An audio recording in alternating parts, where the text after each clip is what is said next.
It's been a bit since we recorded, but it's time. Let's read Arknights, Babel. Unfinished goodbye. A speck of blood red upon speckless white.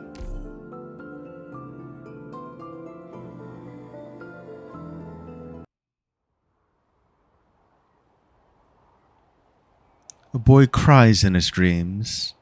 To weather the blizzard, a girl wraps him with her cloak and wipes his tears away. Freezing, gusting. The air screams on. Softly, the Cyclops tells of an epic tale, far, far away. Through the snowstorm seams, her voice comes. The myriad souls' calls become harmony with it. The boys whimpers the drum of their beat. This dream is bitter cold. Within, the girl seizes a faint breath. She covers the boy's eyes and closes her own. Even now, even here, for them, the ballad from 1,000 years ago is still playing.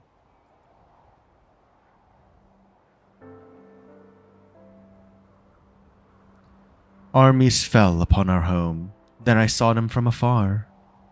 From valleys to hills, our lands they scarred. The king slaughtered, the myriad souls did lament. Yet one sovereign fell, 6 heroes rose. They blew the horn, led the fight, faced their foes. Alas, the wanderer's city collapsed, to ruin swift as the fleeting peace elapsed.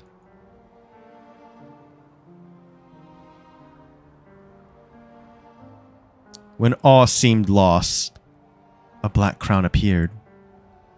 The twins brought hope where dread had reared. Spreads the rift-weaving burst of betrayal. An assassin in the heart of the tempest, them I saw from afar. A sword to slay the regent king, a spear to pierce the royal ring. Legend ends as justice calls. To righteous fate, the mighty falls. That is how this episode ends. The Cyclops fades into the blizzard of the dreamscape, leaving the child behind her. The boy's own cries grow distant from his ears. He wakes. Summer, 1094.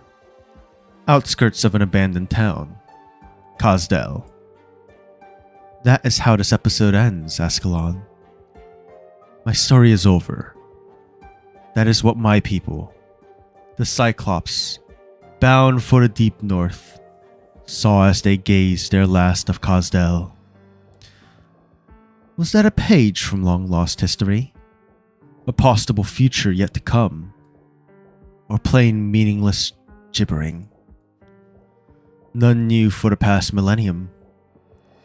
Until they came, the fate's rapids began to narrow into a sure course. And now, the fate she saw has drawn before our eyes.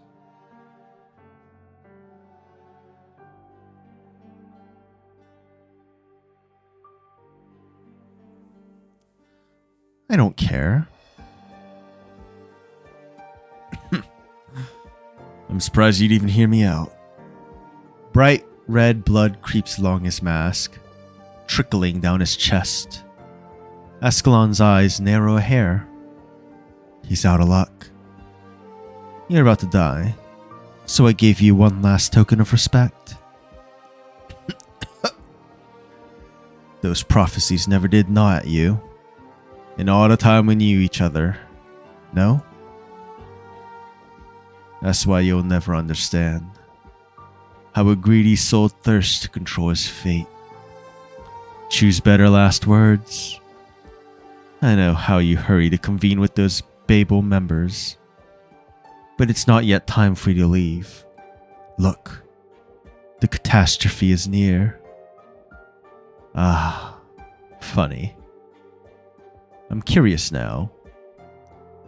What was it that you found? It was in the storm.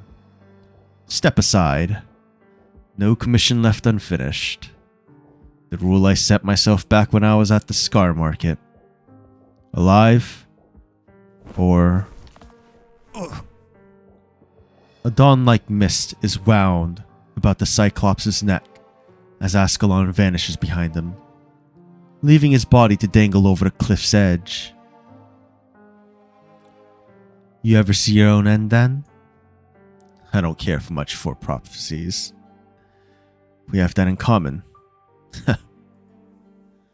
The fact is, none of us can outrun fate.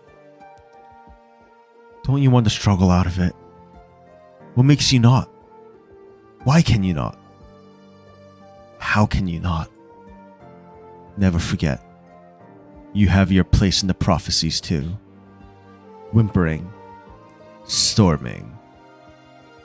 A plaintive chant rings in their ears, an elegy o'er the horizon, from the convalesce of the banshees, sucked into the storm's eye. Ascalon gives an involuntary shudder. She is ice cold from head to toe. An indescribable pain rips from behind her ears down to the soles of her feet. This nameless elegy, this ill omen. Farewell, Kazdel. A single sigh reaches Ascalon. Her hand tightens fast, until not even the faintest sound will leave Scar Eye's throat again. And then, she lets go. Damned fate. In a blink, the tremendous figure of the Cyclops becomes no more than a speck below the overhang. The mist scatters to the storm. The shadow of a hood goes with it. All vanishes within the teardrop falling from the cliff. Gasps. Rolls of thunder from catastrophe clouds. Whistles as the sand is swept across the barrens. The sound of everything accumulates in silence.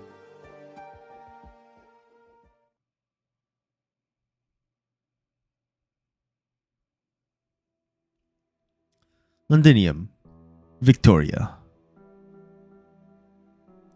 Now, lift your heads, Sarkaz of hers. If you would still see through this calling she bestowed you, here I stand. Come, step forth. You may avenge her.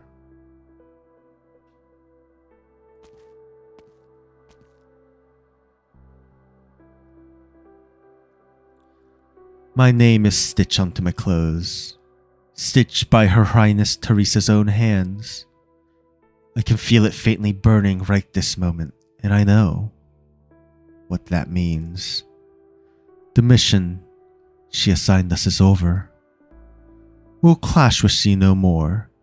The Sarkaz do not draw on each other before the invader. We pledge our loyalty to you, Regent. So long as you still hold your zeal and earnestness for the Sarkaz, we will trust you with our lives. Even though you nearly ruined all the plans we'd set up in Victoria. Should the military commission put us to death, we will be willing to die. As long as it could bring a better end. An end as she wished. A moment ago, you were the renegades in chief, all but ready to entomb our plans. How can I possibly believe, Manfred? As she wished, you said. Your name, Deathmonger. Julie. I will remember it. And I will hand you your final mission. Guards, assassins, mercenaries, survivors of this sea of bloodshed, one and all. You are to enter the Mausoleum of Kings. You are to render Victoria's iron heart as scrap. You are to ambush and wipe out every last Steam Knight. He'd let us take part in the Commission's core plan to enfeeble Londinium. Manfred will take good care of you. There's no chance we leave that place alive, is there? You're welcome to fight for it. Very well. What's keeping you here? I'm just taking it in. I'm looking at the one who fostered Ascalon. She never rid herself of you. I swore to follow Her Highness Teresa, with no inkling that the tale of the mixed-blood twins, rewriters of Cosdel's history, would end this way. Let alone that this disposable life of mine had a place in it. Farewell, Your Highness Teresa's. I take my hatred of you to the grave.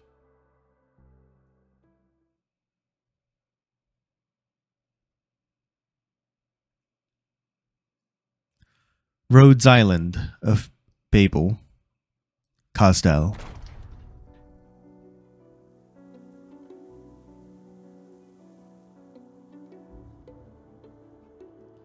Keep going, Kelsey. Never, since the day she was born, has this corridor felt so endlessly long to Kelsey. Monster!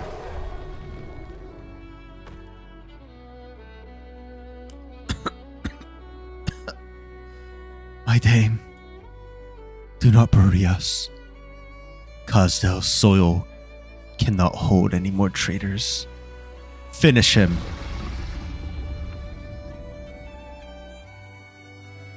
I know that, even left on your own, your step will never falter. Amiya, Doctor! System unresponsive. This is... Monster, cut the door down. Monster, melt down. You believe loneliness is yours alone. That you have some kind... That you have none of the same kind. Yet, from the day you woke again, we've walked shoulder to shoulder, haven't we? Immortal empires turned to dust. Elder specters rent in two under ancients' rallying cries. Pulses over the sky like a surge. The immutable rhythm of the stars. From resplendent glimmer to dull collapse. Death, rebirth. The all-encompassing cycle. She's ever so familiar with it.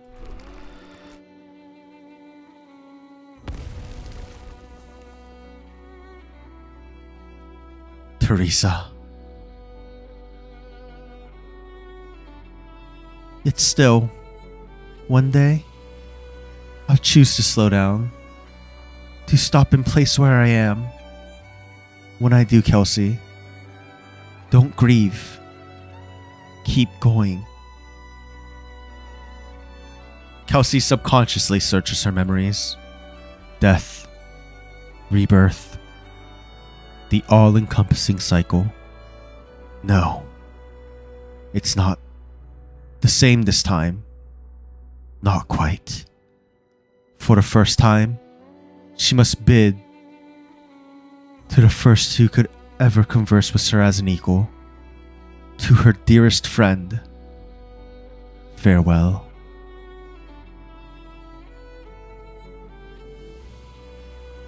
Teresa. So, Kelsey, it's time to say goodbye. Amiya. Doctor. But I always say one day our wandering is bound to end.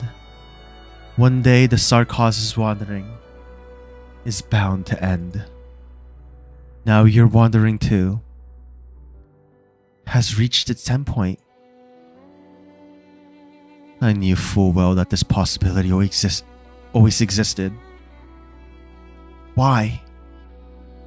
I should have stayed behind. Because I believe in Rhodes Island. I believe in Babel. I believe in you. Kelsey, I hope the Rhodes can be a place where you name home. An island you may always return to.